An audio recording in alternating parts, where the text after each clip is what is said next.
This isn't a story about bad customer service. It's about a multi-billion-dollar corporation that was brought to its knees by a single bag of cashews and a woman they refused to listen to. It's a story of casual cruelty, of institutional arrogance, and of a quiet, methodical takedown so precise and devastating it became a legend in the boardrooms of Wall Street. This is the story of Ascendia Airlines Flight 227, and how a senior flight attendant's smirk and a pilot's dismissive voice over an intercom cost their company nearly $1 billion. It's a true story of what happens when you underestimate the wrong person. Dr. Lena Washington was a woman who lived by the numbers. As a senior risk analyst for Vertex Global Holdings, one of the world's most powerful private equity firms, her entire life was a study in mitigating variables.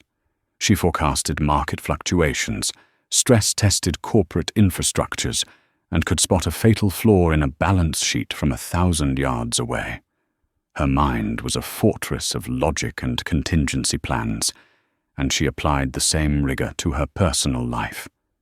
This was especially true of her anaphylactic allergy to tree nuts, a variable that, if left unchecked, could be fatal. On the evening of October 14, 2024, Lena was at JFK's Terminal 4, preparing to board Ascendia Airlines flight AS2227 to London Heathrow. It was a route she'd flown a dozen times. Her pre-flight ritual was, as always, meticulous. Weeks in advance, her executive assistant had booked the business class ticket, explicitly noting a severe, life-threatening tree nut allergy in every possible field of the reservation. A red flag, a digital siren, was attached to her name. Lena Washington, severe anaphylaxis, tree nuts. Upon arriving at the gate, she approached the agent, a polite but firm woman named Susan. "Good evening," Lena began, presenting her passport and boarding pass. "I'm Dr. Lena Washington, in seat 4B. I just want to confirm that the note about my severe nut allergy has been communicated to the cabin crew. It is a life-threatening, airborne-level allergy." Susan typed, her eyes scanning the screen. "Yes, Dr. Washington. I see the alert right here. It's flagged for the crew. I'll mention it again to the purser as you board." "Thank you. I appreciate that," Lena said, her tone even and professional. It was never a demand, always a request for mutual safety. Boarding the aircraft, a state-of-the-art Boeing 777, Lena felt the familiar controlled hum of the engines. She found her seat, a spacious pod, and began her second ritual. From her carry-on, she pulled a pack of antibacterial wipes and methodically cleaned every surface: the seatbelt buckle, the remote control, the tray table, the armrests. It wasn't about germs, it was about particulate cross-contamination.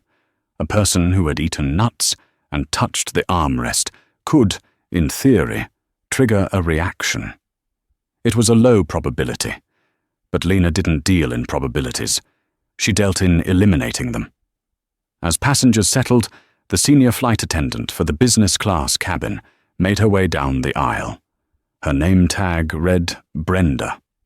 Brenda Holloway was a veteran of 25 years, and she wore her experience not as a badge of honor, but as a shield of indifference. She had a practiced, thin smile that didn't reach her eyes, and a way of looking at passengers as if they were minor inconveniences in her airborne office. Lena caught her eye. "Excuse me," she said, her voice clear but not loud. "I'm the passenger in 4B with the severe nut allergy. I just wanted to introduce myself and ask if it would be possible to refrain from serving packaged nuts, specifically cashews or almonds, in the cabin tonight." Brenda's smile flickered, the first sign of a crack in her professional veneer. "We have a note about your situation," she said, the slight pause before situation dripping with condescension. "We don't serve peanuts as a rule anymore. You'll be fine." "I appreciate that," Lena replied, her own calm unwavering. "But my allergy is to all tree nuts, and it can be airborne. The signature warm nuts you serve before the meal service, the cashews, are the primary concern. If other passengers open them near me, the dust can trigger a reaction." Brenda let out a sigh so subtle it was almost imperceptible. "Ma'am, we can't dictate what 300 people on this aircraft eat.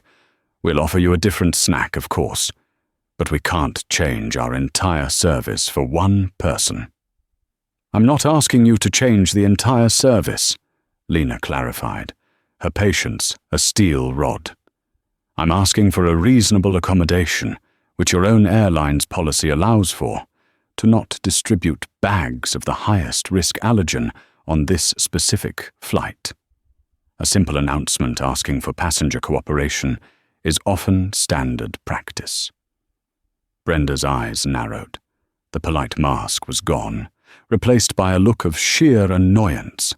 She saw a demanding black woman in a business class seat and made a calculation, a flawed one. "Our service is set. We will be serving the warm mixed nuts. If you're that sensitive, perhaps you should have considered not flying." The words hung in the air, sharp and ugly.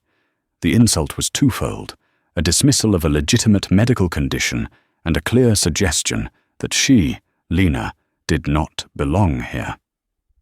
Lena felt a familiar, cold fury rise, but she pushed it down, compressing it into a diamond-hard point of focus. She didn't raise her voice. She didn't argue. She simply said, "Please document in your pre-flight log that you have refused my request for a safety accommodation. My name is Dr. Lena Washington, seat 4B. Please note the time is 7:52 p.m. Eastern." Brenda scoffed, a tiny, sharp sound. "I'll be sure to do that," she said, her voice laced with sarcasm, before turning on her heel and continuing down the aisle. Lena watched her go. The first data point had been logged. The risk assessment had begun. As the aircraft climbed to its cruising altitude of 35,000 feet, the cabin lights dimmed to a soft, ambient blue. The gentle hum of the Rolls-Royce engines was a low, constant murmur. For most of the business class passengers, this was the beginning of a relaxing transatlantic journey. For Lena Washington, it was the start of a 6-hour, high-stakes vigil. She had her 2 EpiPens in the seat pocket in front of her, easily accessible. Her liquid Benadryl was next to them. She had already taken a preventative antihistamine. She was, as always, prepared for the variable. But preparation could only account for so much. It couldn't account for deliberate, calculated indifference. About an hour into the flight, the meal service began. The clinking of glasses and silverware filled the cabin. Lena saw Brenda Holloway emerge from the galley, pushing a cart. She was working with a younger flight attendant, a nervous-looking man named Kevin. In Brenda's hand was the silver bowl of Ascendia's signature warmed mixed nuts, a blend heavy with the cashews Lena had specifically warned her about. Brenda moved down the opposite aisle, her smile back in place as she offered the nuts to the passenger in 3A. "Warm nuts for you, Mr. Henderson?" Lena's heart rate quickened, a small, involuntary betrayal by her own body. She watched as the man in 3A took the small ceramic dish, then the passenger in 3C. Each transaction was a small tick on a time bomb. Kevin, the younger attendant, approached her aisle. He looked deeply uncomfortable, his eyes darting towards Lena and then quickly away. He served the man in 3B directly in front of Lena. When the man opened the dish, the faint, unmistakable scent of roasted cashews hit the recycled cabin air. Lena felt the first telltale sign, a tingling on her lips, a familiar, terrifying herald. She pressed the call button. Kevin arrived, his face pale. "Yes, ma'am?" "I need to speak with the purser, Brenda. Immediately," Lena said. Her voice was steady, but a new, urgent edge had crept into it. Brenda arrived moments later, her expression one of extreme irritation. "The call button is for emergencies." "This is one," Lena said, her voice dropping to a low, intense register. "You have actively created an unsafe environment. I can already feel the effects. I need you to stop serving the nuts immediately and make an announcement." The passenger next to Lena, a British businessman in 4D, was now looking on, his brow furrowed with concern. Brenda, however, doubled down. She leaned in, lowering her voice so only Lena and those nearby could hear. "Listen, I've been doing this job since before you could afford a seat in this cabin. A little bit of dust isn't going to hurt you. Don't make a scene." The racism was no longer a subtext. It was the main text, bolded and underlined. The assumption that Lena was new to this world, that her presence was a novelty, was laid bare. "You have no medical training," Lena stated, the words cold and sharp. "You are violating your airline's own policy and your primary duty of care. Stop serving the nuts." "I'm not going to argue with you," Brenda snapped, her voice rising slightly. She turned to Kevin. "Keep serving." Kevin froze, looking from Brenda's furious face to Lena's intensely calm one. He was trapped. He mumbled, I think we should maybe stop." "Are you questioning my authority?" Brenda hissed at him. She then turned her back on Lena completely, a final act of dismissal, and proceeded to the next row, offering the bowl of poison. "Warm nuts, sir?" That was it. The second data point. This wasn't just negligence. This was malice. Lena felt the tingling spread to her throat. The familiar, terrifying tightness began to form, a closing of her airway that felt like a fist squeezing from the inside. She didn't panic. Panic was a useless variable. She calmly reached into the seat pocket, her movements practiced and deliberate. She pulled out the first EpiPen. The businessman in 4D saw the device in her hand, his eyes widening in alarm. "Good heavens, are you all right?" "I will be," Lena said, her voice becoming slightly hoarse. She pulled off the blue safety cap. With a firm, swift motion, she jabbed the needle into her outer thigh, right through the fabric of her pants. She held it there for a full 3 seconds, the spring-loaded device delivering a life-saving dose of epinephrine into her system.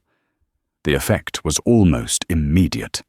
A jarring, violent surge of adrenaline flooded her body, making her heart pound like a drum against her ribs. It felt like being struck by lightning, but it was working. The fist in her throat began to loosen its grip. The commotion had finally drawn real attention. Kevin rushed over, his face ashen.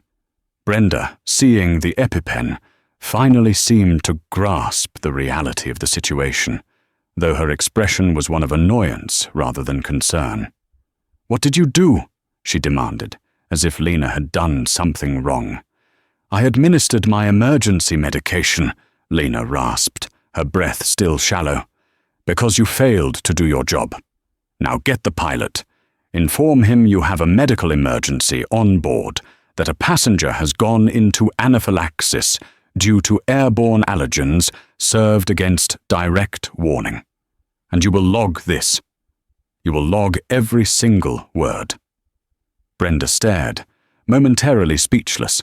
The passenger in 4D was already unbuckling his seatbelt. "She needs a doctor. Is there a doctor on the plane?" The quiet, orderly cabin of AS-227 had just descended into a crisis of Brenda Holloway's own making. And in the eye of the storm, Lena Washington, heart hammering from the epinephrine, was already composing the report in her head. Every detail, every quote, every moment of calculated cruelty was being stored away, not for a complaint form, but for a reckoning. The crisis escalated with the speed of a cabin depressurization.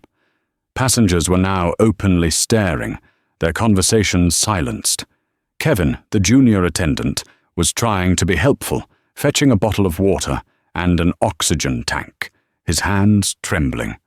Brenda, however, seemed primarily concerned with managing the optics of the situation.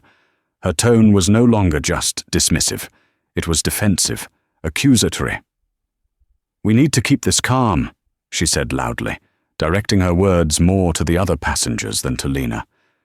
"The passenger is having a reaction, and she's administered her own medication." The businessman in 4D, whose name was Arthur, was not having it. "A reaction? Madam, she warned you this would happen. I heard the entire exchange. This is on you." Brenda shot him a venomous look before her attention was pulled to the intercom. A crackle, and then a man's voice, smooth with the practiced, folksy authority of a senior pilot, filled the cabin. "Folks, this is Captain Robert Morrison from the flight deck. We understand there's a bit of a commotion back in the business cabin. Just want to assure everyone that things are under control. We seem to have a passenger who is having a slight allergic reaction, but the cabin crew is handling it. We'll be continuing our flight to London as scheduled. Just a little turbulence, you might say." Lena's blood ran cold. A slight allergic reaction, a little turbulence. The captain, the ultimate authority on the aircraft, the man responsible for the safety of every soul on board, had just minimized a life-threatening medical event, broadcasting the dismissal to the entire plane. He hadn't spoken to her. He hadn't consulted a doctor.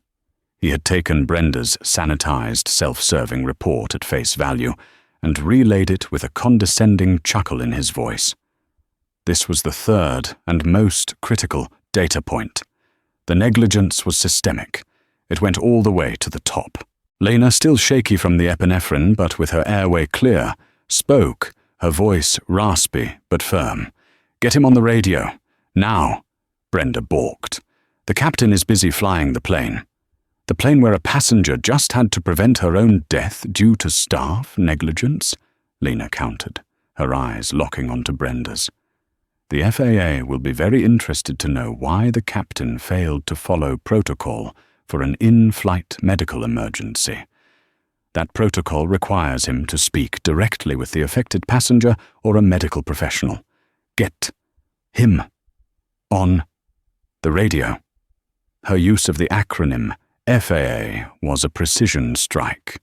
It was a language they understood. Reluctantly, Brenda picked up the internal phone. After a hushed, tense conversation, she handed the receiver to Lena. "Captain Morrison," Lena began, her voice gaining strength. "Yes, this is the captain." His voice was impatient. "Look, Miss Washington. Brenda tells me you've had a little fright, but you've taken your shot and everything's fine now. We'd appreciate it if you'd let the crew get back to their jobs." The condescension was breathtaking. He had demoted her from doctor to miss. He had framed her anaphylactic shock as a little fright. "Captain," Lena said, her voice now devoid of any emotion but icy precision. "Let me be perfectly clear. Your purser, Brenda Holloway, was informed of my airborne allergy 3 times. Once at booking, once at the gate, and once by me personally before takeoff. I specifically identified the cashews in your meal service as the trigger. She ignored my request for a reasonable accommodation and my warning. She then proceeded to serve that specific allergen throughout the cabin, directly causing an anaphylactic reaction that required the administration of epinephrine. You have a medical emergency, a safety incident, and a gross violation of the duty of care on your aircraft. Your decision to trivialize this over the PA system without assessing the situation yourself is a shocking dereliction of your duty. I require your full name and employee number." There was a stunned silence on the other end of the line. The folksy charm was gone, replaced by a cold, defensive tone. "Now, you listen here. I am the captain of this aircraft. I don't have to give you anything. Our crew followed procedure. We are not a nut-free airline." "No one said you were," Lena shot back. I am talking about a documented warning and a direct cause and effect event. This is not about airline policy. It's about negligence. Your name, Captain." "This conversation is over," he snapped, and the line went dead. Lena handed the phone back to Brenda, whose face was a mask of pale fury. The public challenge to her authority, and the captain's, was an unforgivable sin in her world. "You have made a very big mistake," Brenda whispered, her voice shaking with rage. Lena leaned back in her seat, the adrenaline from the EpiPen beginning to subside, leaving a profound, bone-deep exhaustion in its wake. She looked at the senior flight attendant who had tried to humiliate her, and thought of the captain who had tried to silence her. "No," Lena said, her voice quiet, but carrying the weight of a final judgment. "You have." For the remainder of the flight, she was treated like a pariah. The crew avoided her, speaking only in clipped, necessary tones. No one asked if she was okay. No one offered her so much as a glass of water. They took her meal order, and then brought out a tray with nothing on it but a sealed water bottle and a plastic-wrapped apple, a passive-aggressive statement that she was too much of a liability to feed. They were isolating her, treating her as the problem. They had no idea what the problem was about to become. As the coast of Ireland appeared on the flight map, Lena pulled out her secure, encrypted work phone. She turned it on, ignoring the no signal warning. She didn't need a signal. She opened a blank, encrypted memo file. Her fingers began to fly across the screen, her mind a perfect cold engine of recall. Incident report. Ascendia Airlines. Flight AS227. JFK LHR. October 14th, 2024. Passenger. Dr. Lena Washington. Seat 4B. Subject: systemic safety failure and gross negligence, resulting in anaphylactic shock. She documented everything. The gate agent's confirmation, the exact wording of her request to Brenda. Brenda's sarcastic reply, the time the nuts were served, the names of the crew. Captain Morrison's verbatim dismissal over the intercom, his refusal to provide his name, the crew's subsequent behavior. She was no longer a passenger. She was a risk analyst, and she was drafting the most important report of her career. The subject of the analysis was Ascendia Airlines, and the conclusion was already forming in her mind. The company was a liability, fatally flawed, a risk that was no longer worth taking. As Flight AS227 began its descent into Heathrow, a fragile morning light broke over the London suburbs. For most passengers, it signaled the end of a journey. For Lena Washington, it was the beginning of a war. The exhaustion that had settled in her bones was now overlaid with a cold, clear purpose.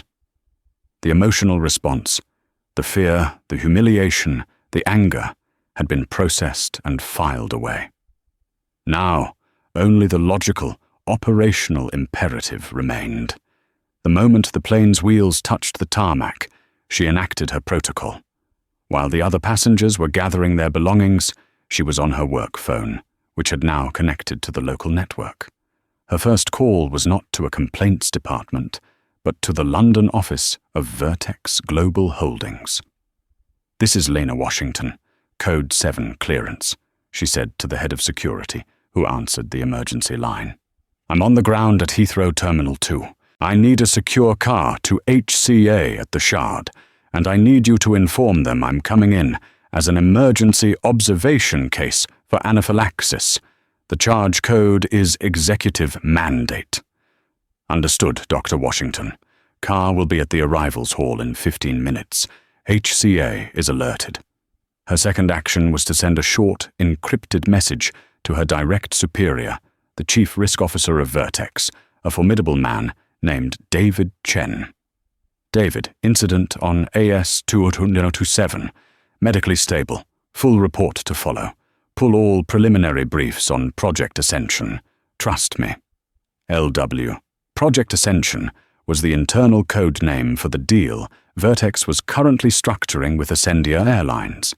It was a massive, $900 million financing package for a fleet upgrade, a deal that would modernize Ascendia for the next decade. Vertex was the lead underwriter.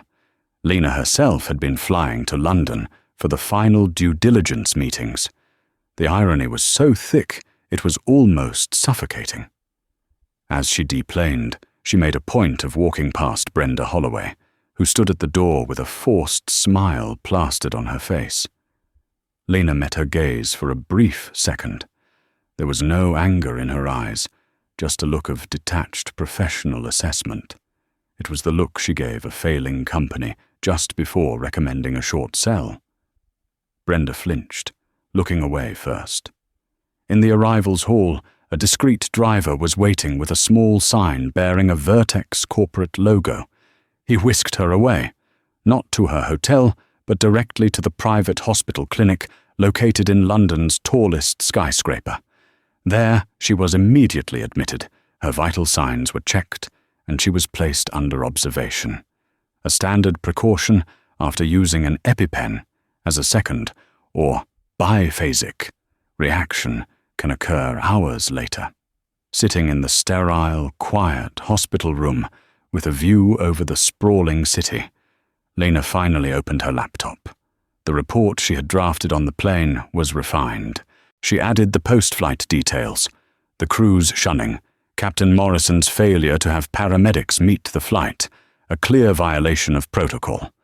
She attached a copy of her booking confirmation, with the allergy notes clearly visible. She added the diagnosis from the HCA doctor. Anaphylactic reaction, consistent with patient's reported allergy and exposure. She then began to write a new document. It was a preliminary addendum to the Project Ascension risk portfolio. She framed the incident not as a personal complaint, but as a critical data point revealing systemic operational deficiencies at Ascendia Airlines. Incident AS-227, she wrote, demonstrates a critical failure in staff training, safety protocol adherence, and command-level decision-making. The crew's response transcended simple customer service failure and entered the realm of gross negligence. The purser's willful disregard for documented medical warnings, coupled with the flight captain's subsequent trivialization of a life-threatening event, indicates a corporate culture where safety protocols are considered optional and passenger-provided information is summarily dismissed. This culture presents a significant, unquantified liability. She continued, her fingers flying across the keyboard. This single event exposes the company to enormous potential legal, financial, and reputational damage.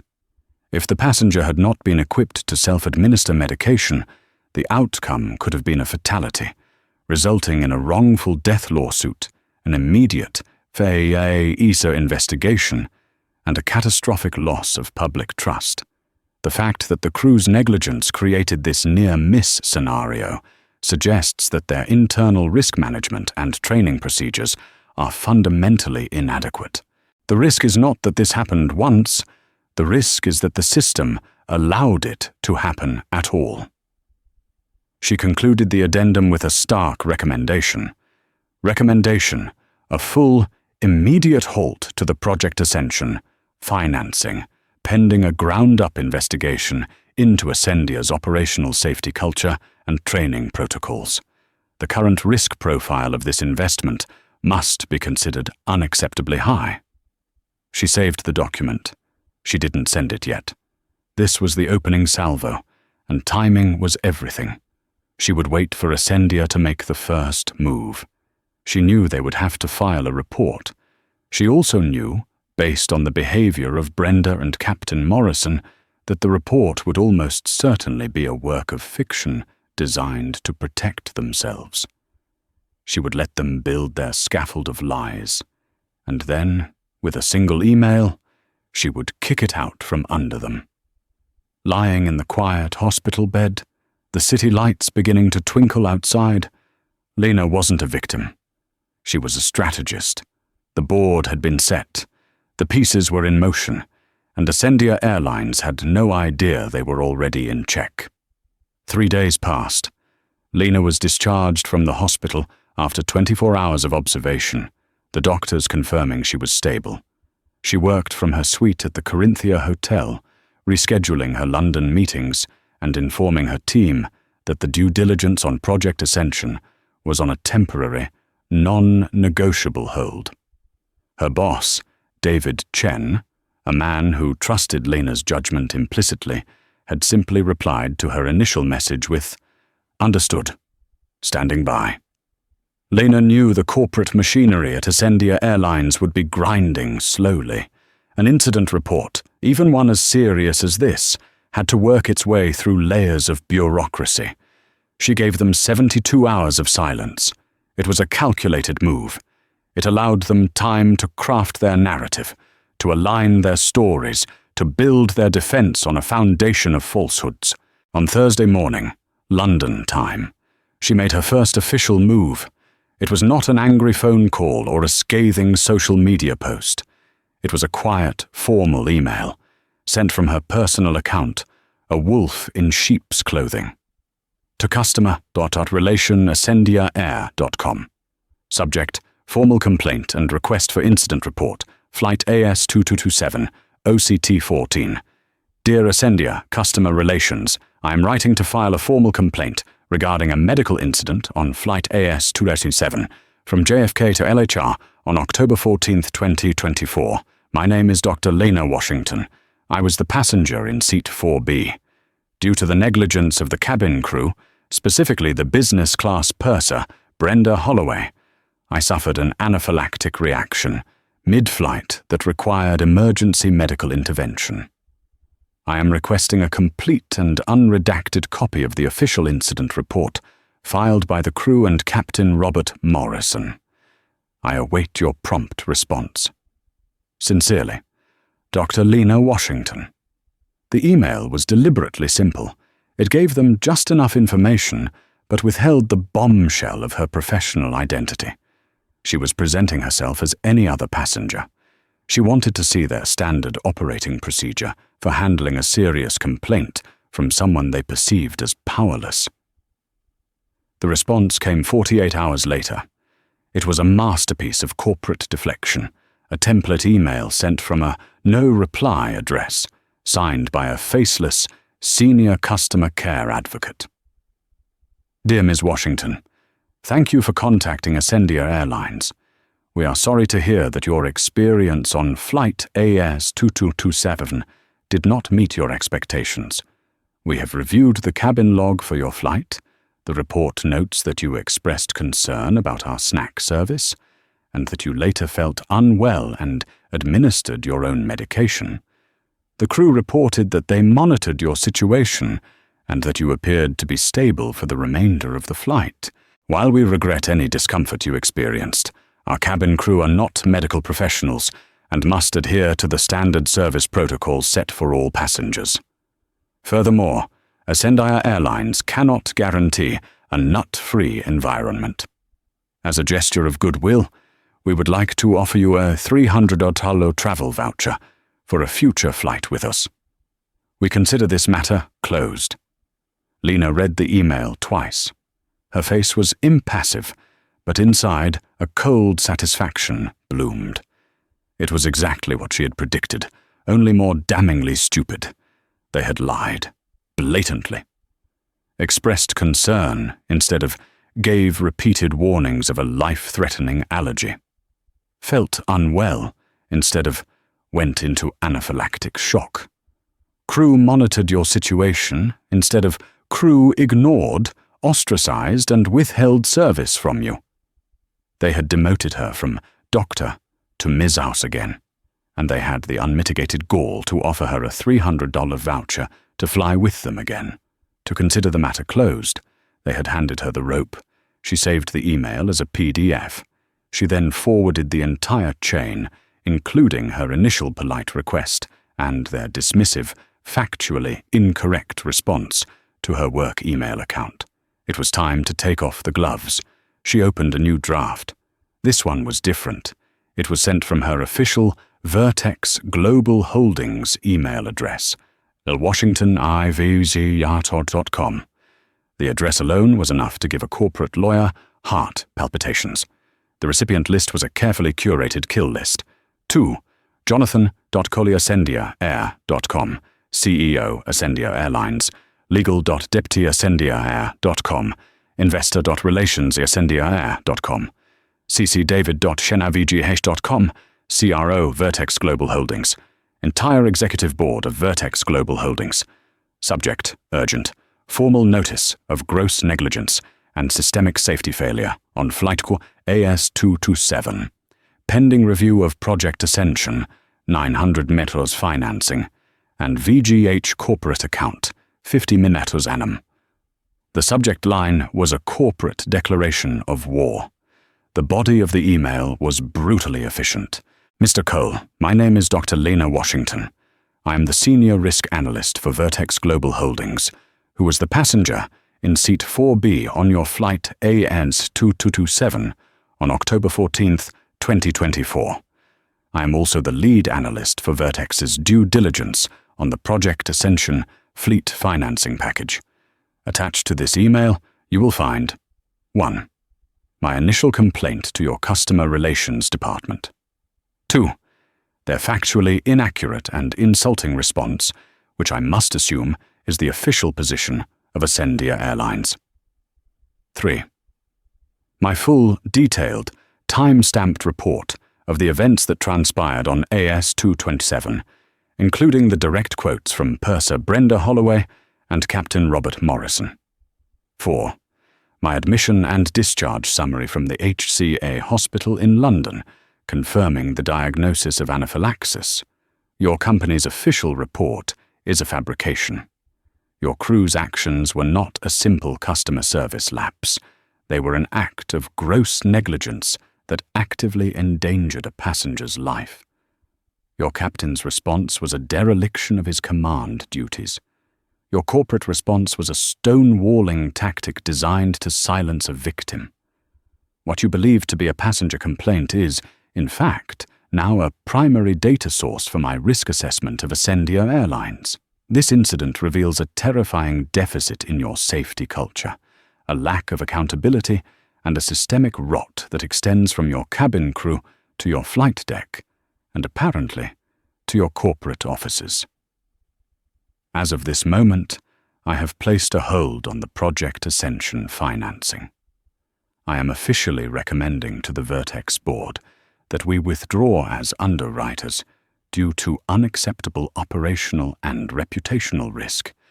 Furthermore, I will be recommending that Vertex Global Holdings, which spends over $50 million annually with your airline, immediately terminates our corporate travel contract and shifts our business to one of your competitors.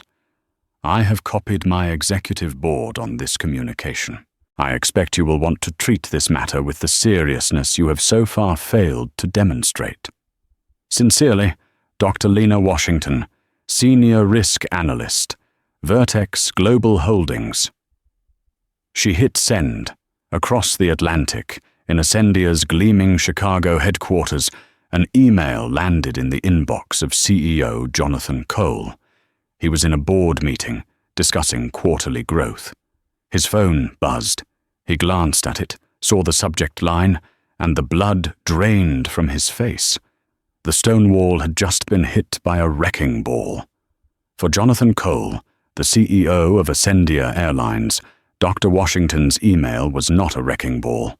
It was a tactical nuclear strike.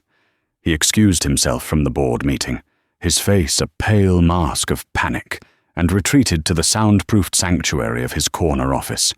He read the email 3 times, each reading making the situation feel exponentially worse. The name Vertex Global Holdings was a dagger. They weren't just some big account, they were the account. The $50 million annual travel contract was prestigious, but the $900 million Project Ascension deal was existential. It was the financing for their new, fuel-efficient fleet, the cornerstone of their 5-year plan to compete with larger international carriers. Without that deal, Ascendia wasn't just stalled, it was sinking. And the woman his crew had dismissed as a nuisance, The woman they had tried to buy off with a pathetic $300 voucher was the lead analyst on that deal. She held the fate of his airline in her hands. His first call was to his head of legal. His second was to the head of in-flight operations. "Get me everything on Flight 227 from Monday night," he barked into the phone, his voice tight with fury. "I want the full, unedited crew log. I want the personnel files on a purser named Brenda Holloway and a captain named Robert Morrison. And I want to know who the hell wrote that response letter. I want it all on my desk in 1 hour." Panic began to cascade through the upper echelons of Ascendia's corporate structure. The incident, which had been buried as a minor customer service issue level 2, was now a code red, board-level crisis. Frantic managers scrambled to pull records. The flimsy, sanitized report that had been filed was quickly exposed for the fiction it was when compared to the cockpit voice recorder data and internal logs. The truth was horrifyingly close to Dr. Washington's account. The logs showed her pre-flight allergy notification. They showed no official medical emergency was declared by the captain, a massive breach of protocol. The personnel files were even more damning. Brenda Holloway had a string of minor passenger complaints against her over the years, all for abrasiveness. But she was protected by her seniority and the powerful flight attendants' union. Captain Robert Morrison was a cocky veteran pilot, 2 years from retirement, with a reputation for arrogance and cutting corners on what he deemed paperwork. An hour later, Jonathan Cole sat at his polished mahogany desk, staring at the file. It was a portrait of a disaster entirely of their own making. He had 2 employees who, through a combination of arrogance, prejudice, and laziness, had lit a fuse. And his own customer relations department, with its bureaucratic indifference, had fanned the flames. He knew what he had to do. He had to call her. He had to grovel. He rehearsed his approach. He would be deeply apologetic. He would be empathetic. He would promise swift and decisive action. He would talk about shared values and partnership. He would try to salvage the deal. He got her number from Vertex's corporate liaison. He took a deep breath and dialed, routing the call through his private line. Lena was in her hotel room, expecting the call. When her phone rang with the Chicago area code, she let it ring 3 times before answering. Lena Washington. Her voice was calm, neutral. "Dr. Washington, this is Jonathan Cole, CEO of Ascendia Airlines. I am calling to offer my most profound and sincere apologies for the absolutely unacceptable experience you had on our aircraft." He sounded earnest, his voice dripping with practiced corporate contrition. Lena was silent for a moment. Then she said, "Mr. Cole, are you apologizing as a CEO to a valued customer, or as a CEO to the risk analyst who is about to torpedo your company's financing?" The question was a scalpel, cutting straight through his performance. It wrong-footed him completely. Well, both," he stammered. "I was horrified when I read your email. Horrified. I want you to know that this is not who we are at Ascendia. The employees involved will be disciplined to the fullest extent. We are launching a full-scale review of our procedures. I give you my personal guarantee." "Your personal guarantee is not a quantifiable asset, Mr. Cole," Lena replied, her voice as cool and hard as slate. "I don't deal in guarantees. I deal in demonstrated realities. And the reality demonstrated to me is that your company has a diseased culture. This wasn't a case of one bad apple. It was a chain of failure. A gate agent's note was ignored. A purser's duty of care was abandoned for personal prejudice. A captain's command authority was used to conceal rather than to protect. And a corporate department's response was to lie. This is a system, Mr. Cole, and it's broken." Jonathan Cole felt beads of sweat on his forehead. This wasn't a negotiation. It was a vivisection. Dr. Washington, Lena, please. What can I do to make this right? Tell me what you want. A public apology? A significant settlement? A donation to an allergy foundation of your choice? I'll fire them. I'll fire them today. Just tell me what it takes to get Project Ascension back on track. The offer hung in the air. It was the classic corporate response. Throw money and scapegoats at the problem until it goes away. Lena's response was devastating. You still don't get it, she said, and for the first time, a hint of her own cold fury bled through. You think this is about me? You think I can be bought off? This stopped being about my personal experience the moment your captain dismissed my anaphylactic shock as a little turbulence. This is now a professional risk assessment, and my assessment is this. Your company is not a safe investment. The operational rot I experienced personally is a symptom. I would be derelict in my fiduciary duty to my firm and its shareholders if I recommended we lend you close to $1 billion. Your airline isn't just a risk to its passengers, Mr. Cole. It's a risk to its investors. So that's it? He asked, his voice cracking. You're just killing the deal? I'm not killing it, Lena corrected him. Your employees did that when they decided my life was worth less than a bowl of cashews. My report to the Vertex board will simply be the official death certificate. Goodbye, Mr. Cole. She hung up. In Chicago, Jonathan Cole stared at his phone in stunned silence. He had played his best hand, and she had refused to even acknowledge that they were playing a game. She had reframed the entire event, lifting it out of the realm of customer service and placing it squarely in the world of high finance and corporate governance, a world where he was suddenly and terrifyingly out of his depth. The unraveling was just beginning. The next morning, Vertex Global Holdings issued a terse press release announcing it was withdrawing from the Ascendia Airlines financing deal due to unforeseen complications discovered during the final stages of due diligence. The market reacted instantly and savagely. Ascendia's stock, already struggling, went into freefall. The story of the pulled financing hit the financial news, and reporters started digging. Why would a firm like Vertex pull out of a nearly done deal so abruptly? The answer, when it inevitably leaked, would be far more damaging than any lawsuit. The fallout was swift, brutal, and public. Within 48 hours of Vertex's press release, the story had leaked to a major financial newspaper. The headline was a CEO's nightmare. Ascendia's 900 meters deal collapses after exec endangered on flight. The article, citing anonymous sources within Vertex, laid out the story in excruciating detail. The allergy, the dismissive crew, the anaphylactic shock, the dismissive pilot, and the final insulting email from customer relations. The $300 voucher became a symbol of corporate cluelessness, a punchline in the financial world. Lena Washington was not named, referred to only as a senior risk analyst for the private equity giant, which only added to the mystique and power of her story. Ascendia's stock plunged another 20%.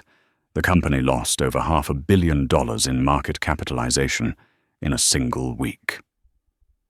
Jonathan Cole and his PR team were in a state of siege, their generic apologies and promises of an internal investigation drowned out by a tidal wave of public outrage and mockery.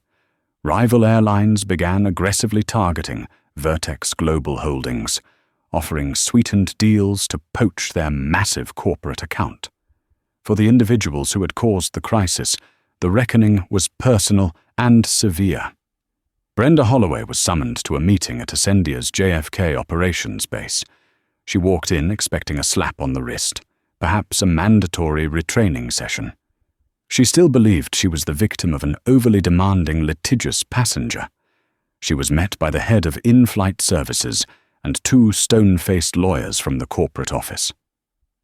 "Brenda, we're here to discuss your conduct on Flight 227, the VP began, his voice flat. "It was completely unprofessional," Brenda said, launching into her pre-planned defense. "This passenger was disruptive from the moment she boarded, making unreasonable demands." The lawyer cut her off, sliding a folder across the table. "Ms. Holloway, we have the cockpit voice recordings. We have the internal logs. We have a sworn, notarized statement from the passenger in seat 4D. We have a medical report from a London hospital. But most importantly, we have a $900 million hole in our balance sheet. Your employment with Ascendia Airlines is terminated, effective immediately, for gross misconduct and endangerment of a passenger." Brenda's jaw dropped. "Terminated? You can't! I have 25 years of service. The union has already been consulted," the second lawyer said coldly. "They reviewed the evidence. They will not be representing you. Your actions were so far outside the bounds of your contract and FAA regulations that they have declined to file a grievance. You can collect your personal belongings from your locker. Security will escort you from the premises." Brenda left the building in a daze, the career she had built her identity around, gone in a flash. The story spread like wildfire through the airline community. She was blacklisted. No other major carrier would touch her. Her 25 years of seniority had evaporated, replaced by a reputation for toxic negligence. Captain Robert Morrison faced an even grimmer fate. He was immediately grounded. Ascendia handed over all the flight data and their internal report to the Federal Aviation Administration. The FAA launched its own investigation. They were particularly interested in his failure to declare a medical emergency, his failure to request medical guidance from ground-based services like Medlink, and his failure to have paramedics meet the aircraft. His hearing before the FAA was a humiliating affair. Faced with Lena's meticulous report and the corroborating evidence, his blustering defense crumbled. His pilot's license was suspended for 6 months, but it was a death sentence for his career. No airline would trust a captain with that kind of black mark on his record, especially not 2 years from mandatory retirement. He was forced into an early, ignominious retirement, his legacy not one of a veteran pilot, but of a reckless cowboy whose arrogance cost his company a fortune. For Jonathan Cole, the reckoning was slower but just as final. The Ascendia board of directors, facing furious shareholders and a collapse in the company's stock price, needed a public sacrifice. Cole's frantic attempts to manage the crisis were seen as weak and ineffective. His initial failure to grasp the severity of the situation was unforgivable. 3 weeks after Lena's email, the board called an emergency meeting. At the end of it, Ascendia Airlines announced that Jonathan Cole was stepping down to pursue other opportunities. His golden parachute was contested in court by shareholders, who argued that his mismanagement constituted a breach of his fiduciary duty. He went from a celebrated CEO to a pariah, a case study taught in business schools on how not to handle a crisis. Ascendia Airlines survived, but it was a shadow of its former self. They were forced to secure emergency financing from a hedge fund at a ruinous interest rate. They downsized routes, laid off thousands of employees, and became a cautionary tale whispered in boardrooms around the world, all because one woman, a woman they judged, dismissed, and endangered, had decided to do her job. She analyzed the risk they presented, and she acted accordingly. The story of Ascendia Flight 227 became a quiet legend, a piece of corporate folklore. Dr. Lena Washington never spoke of it publicly. She never gave an interview. Her takedown was so complete, so devastatingly professional, that it required no epilogue. She had simply presented the facts, and the consequences had followed like gravity. Vertex Global Holdings immediately signed a new more lucrative contract with a rival airline, sending a clear message to the industry. Our people are our most valuable asset, and we will protect them. But karma is a patient accountant, and its ledger has many columns. The true, hard karma moments came not in the headlines, but in the quiet, unseen aftermath, years later. Jonathan Cole, the ousted CEO, tried to re-enter the corporate world. He found all doors closed to him. The Ascendia scandal had stained him permanently. His name was synonymous with failure of leadership. After a year of failed attempts, he ended up as a mid-level consultant for a small, obscure logistics firm in the Midwest, his corner office on the 50th floor of a skyscraper, replaced by a cubicle with a view of a parking lot. The karma wasn't just that he lost his job. It was that he was forced to live a life of the corporate anonymity he so desperately looked down upon. Captain Robert Morrison lost his appeal with the FAA. He spent his forced retirement in a small Florida condo, bitter and angry. The ultimate irony struck 2 years later. His wife suffered a severe allergic reaction to a bee sting while they were at a local park. As she struggled for breath, Morrison fumbled with his phone, his mind blank with panic, unable to clearly explain the situation to the 911 operator. A bystander, a young woman who was a trained EMT, took over, calmly giving instructions and administering aid until the ambulance arrived. Morrison, the man who had dismissed a passenger's life and death struggle as a little turbulence, was rendered helpless in the face of a real medical emergency, forced to rely on the competence and compassion of a stranger, qualities he himself had so profoundly lacked. The hardest karma, however, was reserved for Brenda Holloway. After being fired and blacklisted, she spiraled. She lost her apartment and ended up moving in with her sister in a cramped suburban house. The bitterness ate at her. She took a job as a cashier at a large supermarket to make ends meet. One sweltering afternoon, about 3 years after the incident, a woman came through her checkout line. She was impeccably dressed, pushing a cart filled with groceries. Brenda scanned the items, her movements tired and automatic. "That will be $187.50, Brenda said, her voice flat. The woman looked up from her phone to pay, and their eyes met. It was Dr. Lena Washington. Brenda froze, a jolt of pure, agonizing recognition shocking her system. Lena's expression didn't change. There was no flicker of triumph, no hint of revenge. There was nothing but a calm, polite neutrality. She looked at Brenda as if she was just any other cashier.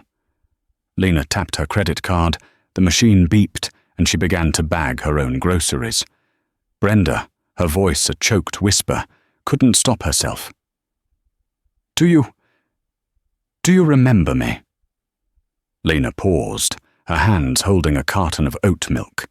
She looked at Brenda, truly looked at her for the first time, and a flicker of something, pity perhaps, crossed her face. "I'm sorry," Lena said, her voice gentle. "Should I?" And with that, she picked up her bags, gave a slight, polite nod, and walked out into the sunlight, leaving Brenda Holloway standing in the ruins of her life, a ghost in her own story, not even a footnote in the life of the woman she had wronged. The ultimate karma wasn't revenge, it was irrelevance. Brenda hadn't just been defeated, she had been erased. Her act of cruelty was so insignificant to the woman who had answered it so completely that it and she were not even worth remembering. The story of Dr. Lena Washington and Ascendia Airlines isn't just about revenge, and it isn't just about corporate karma. It's a stark reminder that in our interconnected world, every action has a consequence, and the person you underestimate today could be the one who signs off on your future tomorrow. It's about the profound power of quiet competence and the simple, unbreakable rule that dignity is not a commodity to be granted, but a right to be respected. The crew of Flight 227 made a choice. They chose contempt over compassion, arrogance over caution. And in doing so, they didn't just lose a customer, they lost their company, their careers, and their futures. If this story resonated with you, please hit that like button to help us share it with more people. Let us know in the comments what you think. Was this justice or something more? And of course, if you want to hear more true stories of incredible consequences and unexpected reckonings, make sure you subscribe to the channel and ring that notification bell. Thank you for listening.